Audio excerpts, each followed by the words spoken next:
हम एक police officer को देखते हैं जो निक्स नाम के आदमी के कहने पर यहाँ आया था।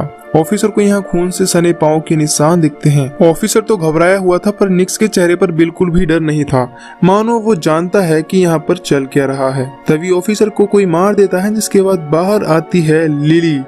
ये एक ऐसी मॉन्स्टर होती है जो अपने गाने से किसी को भी काबू में कर सकती है। निक्स इसे अपनी बातों में फंसाकर इसके पैर में बेड़ियां डाल देता है, जिससे लिली अब इसकी गुलाम बन जाती है। अगले सीन में हम जोनाह नाम के एक लड़के को देखते हैं जिसकी शादी एक हफ्ते बाद ही होने वाली है ईवा नाम की लड़की से। पर इससे पहले जोनाह चाहता है कि वो एक हफ्ते तक अपनी लाइफ को फुल एंजॉय करे। इसीलिए जोनाह अपने भाई मैक और दो दोस्तों रैंड और एलियट के साथ शहर के एक क्लब में आ जाता है। यहाँ पर आने के बाद इन्हें बड़ी निराशा होती है कि आखिर क्यों ये इस बेकार क्लब में आए। मैक भी कहता है, मैंने सोचा था कि ये जगह किसी 5 स्टार होटल से कम नहीं होगी, पर ये तो कबाड़ा है। तभी मैक के पास खड़ा आदमी कहता है, मैं एक ऐसी जगह के बारे में जानता हूँ जहाँ जाओगे तो उस जगह को जिंदगी भर नहीं भूल पाओगे। पहले तो मैक कहता है, चल अपना काम कर, और अपने भाई के पास आ जाता है। जब ये और ज्यादा बोर होने लगते हैं तो मैक इन तीनों को भी बता देता है कि वो आदमी जो खड़ा है वो एक ऐसी जगह को जानता है जहाँ हमें बहुत मजा आएगा। पहले तो कोई नहीं मानता, पर मैक के इंसिस्ट करने पर सब मान जाते हैं और इस आदमी के कहने पर उसके पीछे पीछे चले आते हैं।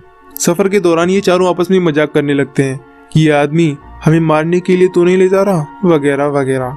खैर कुछ देर बाद आखिरकार ये बहुत ही अच्छी जगह पहुंच जाती हैं, जहां पर कुछ लड़कियां इनका स्वागत करती हैं। ये अंदर आते हैं तो ड्रिंक वगैरह करते हैं। कुछ देर बाद जब नाच गाना खत्म होता है तब निक्स आता है जो कहता है, आज की शाम जोनाह के नाम। जोनाह अपने भाई मैक से कहता है, क्या तुमने इसे मेरे नाम बताया? मैक कहता है, नहीं छोड़ो भी यार, एंजॉय करो। इसके बाद निक्स जोनाह और बाकी के तीनों को एक रूम में ले आता है, जहां निक्स कहता है कि यहाँ पर तुम्हें एक से एक बढ़कर लड़की मिलेगी, तो बताओ पहले कौन जाएगा। इस पर जोनाह खड़ा होता है और सबसे पहले जाने को कहता है, लेकिन इससे पहले मैक, एलियट और रैंड पेमेंट वगैरह की बात करते हैं कि कितना खर्चा आएगा। निक्स कहता है, मैं पैसे नहीं लेता, सिर्फ मुझे अपनी अपनी माँ के साथ की कुछ यादें दे देना। ये सुनकर सभी हंसते हैं और इन्हें अजीब भी लगता है कि कोई यादें कैसे ले सकता है। खैर निक्स जोनाह को दरवाजे के दूसरी तरफ भेजता है, जहां आगे जाने पर जोनाह को बंद दरवाजे के दूसरी तरफ एक खूबसूरत लड़की मिलती है। ये लिली थी जो गाना गाकर किसी को भी बस में कर सकती थी, जिसके बारे में मैंने आपको भी बताया था। खैर ये बात जोनाह को नहीं पता था कि ये कौन है। लिली यहाँ गाना गाने लगती है, जिससे जोनाह को वो विजन्स आने लगते हैं जिसमें जोनाह अब तक जितनी भी लड़कियों के साथ इंटीमेट हुआ था उनके साथ सोया था। दूसरी तरफ निक्स इन तीनों को पेमेंट चुकाने के लिए कहता है। ये पूछते हैं कि किस तरह से पेमेंट चुकानी है, जिस पर निक्स कहता है कि तुम्हें बस अपना सर झुकाना है। ये तीनों कुछ ही सेकंड के लिए अपना सर झुकाते हैं और निक्स कहता है, पेमेंट डन हो गई है, अब आप एंजॉय कीजिए। इधर जोनाह को जब होश आता है तो वो दरवाजे के दूसरी तरफ वाली लड़की से पूछता है कि तुम्हें यहाँ लॉक किसने किया है। अब जोनाह को ये लग रहा था कि यहाँ पर लड़कियों की ट्रैफिकिंग चल रही है, इसीलिए यहाँ पर इसे बंद करके रखा गया है। दूसरी तरफ एलियट, नीले बालों वाली लड़की जिसका नाम 50N होता है, उससे एक ड्रिंक मांगता है जिसमें लीच भी होती है। लीच यानी जोंक। खैर मैक को एलियट की गर्दन के पीछे एक टैटू दिखाई देता है। ये टैटू इन तीनों की गर्दन पर ही था, पर ये टैटू कब बन गया इन तीनों में से किसी को भी याद नहीं था। शायद इसीलिए क्योंकि इन्होंने वहाँ पर अपना सर झुकाया था और यही इनकी पेमेंट थी। खैर कुछ देर बाद एलियट अजीब हरकतें करने लगता है और वॉमिट करता है। मैक को लगता है कि ड्रिंक में ही कुछ मिला हुआ था, पर 50N कहती है कि नई यादें दिमाग में जा रही हैं। तभी एलियट कहता है, मैंने एक लड़की को मार दिया। असल में 50N ने जो जोंक एलियट की ड्रिंक में मिलाई थी उसकी वजह से ही एलियट ऐसा कर रहा था, क्योंकि जोंक वो कोई आम जोंक नहीं थी, उसके अंदर किसी दूसरे इंसान की यादें भरी हुई थी जो ड्रिंक पीने के बाद एलियट के अंदर आ गई थी। इसीलिए उसे लग रहा था कि उसने किसी लड़की को मार दिया है। इधर जोनाह इस भूल भुलैया जैसी जगह से निकलकर इन तीनों के पास आ जाता है और रैंड को बताता है कि यहाँ लड़कियों की ट्रैफिकिंग चल रही है। जोनाह अपने भाई मैक से बाहर कार में वेट करने के लिए कहता है और रैंड को अपने साथ उसी भूल भुलैया में ले जाता है, जहाँ पर जोनाह लिली को आजाद कर देता है। पर लिली अजीब तरीके से जोनाह को सूंघने लगती है। जोनाह को लगता है कि इसे शर्ट चाहिए, इसीलिए वो अपनी शर्ट इसे पहना देता है। इसके बाद ये तीनों यहाँ से भागते हैं, पर इन्हें बाहर निकलने का रास्ता नहीं मिल रहा होता। दूसरी तरफ मैक और एलियट कार में जोनाह और रैंड का इंतजार कर रहे थे। दूसरी तरफ इन तीनों के सामने एक बॉडीगार्ड आ जाता है जिसे रैंड संभालता है, पर बॉडीगार्ड इसकी अच्छी खासी पिटाई कर देता है और जोनाह और लिली एक रूम में आकर छिप जाते हैं। वो बॉडीगार्ड यहाँ आ जाता है, लेकिन तभी लिली बॉडीगार्ड पर हमला कर देती है और यहाँ जोनाह को लिली का असली रूप दिखता है।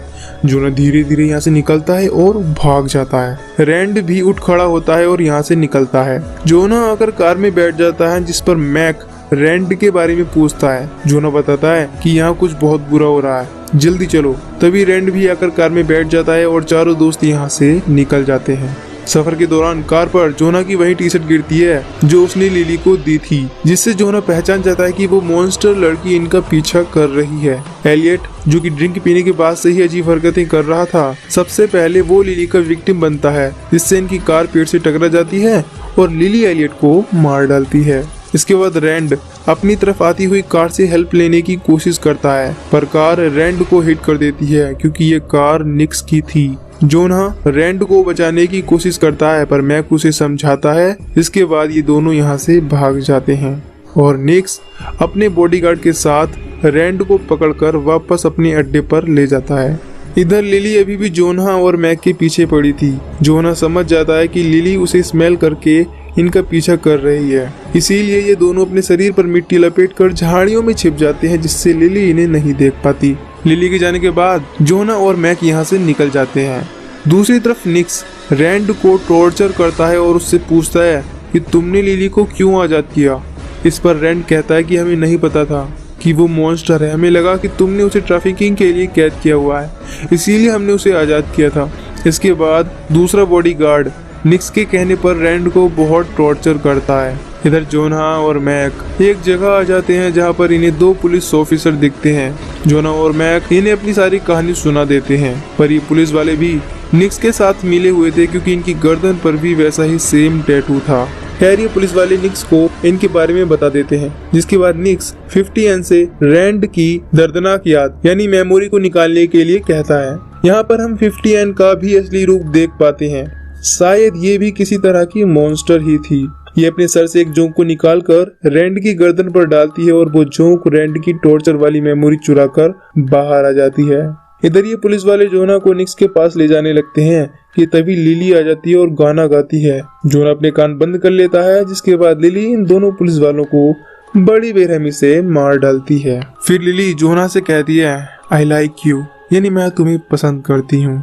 जोनाह इसका डरावना रूप देखकर भागने की कोशिश करता है और मैक को जगाता है, पर तभी लिली जोनाह को लेकर उड़ जाती है और सुनसान जगह लाकर उसके साथ जबरदस्ती इंटीमेट होती है। जोनाह बेहोश हो जाता है और काला अंधेरा छा जाता है। फोन की रिंग से जोनाह की आंख खुलती है तो वो देखता है कि लिली सो रही है और उसका फोन रिंग कर रहा है। कॉल ईवा की थी, जिससे बात करके जोनाह को सुकून मिलता है। इससे पहले कि जोनाह उससे अपनी मुसीबतों के बारे में बताता, इतने में नेटवर्क कनेक्शन की वजह से फोन डिस्कनेक्ट हो जाता है। जोनाह बहुत पछता रहा था कि वो यहाँ क्यों आया, ना ही मस्ती होती और ना ही ये मुसीबत। खैर, जोनाह यहाँ से निकलता है और पास के टाउन आ जाता है।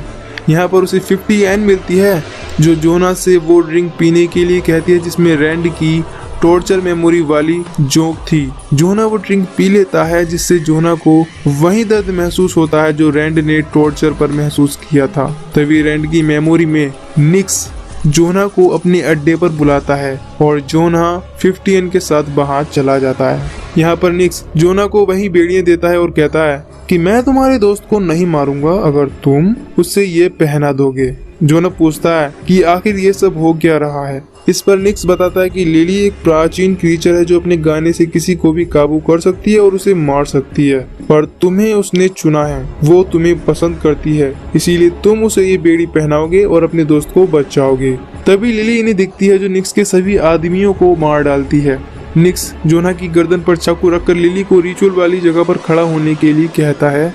इसके बाद जोनाह लिली के पाँव में बेड़ी बांधने की कोशिश करता है। जोनाह को ये गलत लग रहा था, पर निक्स के आदमी की बंदूक रैंड की खोपड़ी पर थी, इसीलिए ये जरूरी था। पर किसी तरह लिली मन ही मन में जोनाह से बात करती है और जोनाह कहता है ओके। इसके बाद लिली निक्स के आखिरी आदमी पर हमला कर देती है और उसे मार डालती है। निक्स जोना को धमकाता है और एक बार और बेड़ी पहनाने के लिए कहता है, पर तभी जोना का भाई मैक आ जाता है जो जोना की हेल्प करता है और जोना रैंड के हाथों की रस्सियां खोलने लगता है, लेकिन एकदम से निक्स मैक को मार डालता है, जिसके बाद वो जोना और रैंड की तरफ बढ़ता है। पर लिली के गाने की आवाज से निक्स वहीं ठहर जाता है और लिली के सामने अपने घुटने टेक देता है। इसके बाद लिली निक्स की खोपड़ी में अपनी नुकीली पूंछ डालकर उसे मार डालती है और जोना रैंड को लेकर जाने लगता है। तभी पीछे से एक आवाज आती है जो कहती है रुक जाओ। ये आवाज लिली की थी। लिली जोना को किस करती है, जिसके बाद वो उड़कर चली जाती है और रैंड और जोना भी आ जाते हैं। अगले सीन में हम जोना की एक तस्वीर देखते हैं जिसमें रैंड भी था। अब जोना की शादी को 1 साल बीत चुका था। जोना और ईवा की आज वेडिंग एनिवर्सरी थी। जोना बेडरूम में था कि तभी उसे गाने की आवाज आती है और ये आवाज लिली की थी। लिली के गाने को सुनकर जोना डर जाता है, पर तभी ईवा आ जाती है, जिसके बाद ये एक दूसरे के साथ इंटीमेट होते हैं और अपनी एनिवर्सरी एंजॉय करते हैं। जब जोना नीचे आता है तो देखता है कि ईवा तो काउच पर बेहोश पड़ी है। इसका मतलब कि ऊपर जो इंटीमेट हुई थी वो लिली थी। तभी लिली भी नीचे आ जाती है, जिसे जोना मारने की सोचता है पर नहीं मारता और लिली को कहता है कि प्लीज यहाँ से चली जाओ। तभी ईवा को होश आ जाता है और वो इन दोनों को देखकर चिल्लाती है। लिली ईवा को मारने ही वाली होती है कि तभी जोना उसे रोकता है और कहता है कि मैं तुम्हारे साथ चलने के लिए तैयार हूँ, पर इसे छोड़ दो। इतना सुनते ही लिली जोना को अपने साथ ले जाती है और यहीं पर ये मूवी खत्म हो जाती है।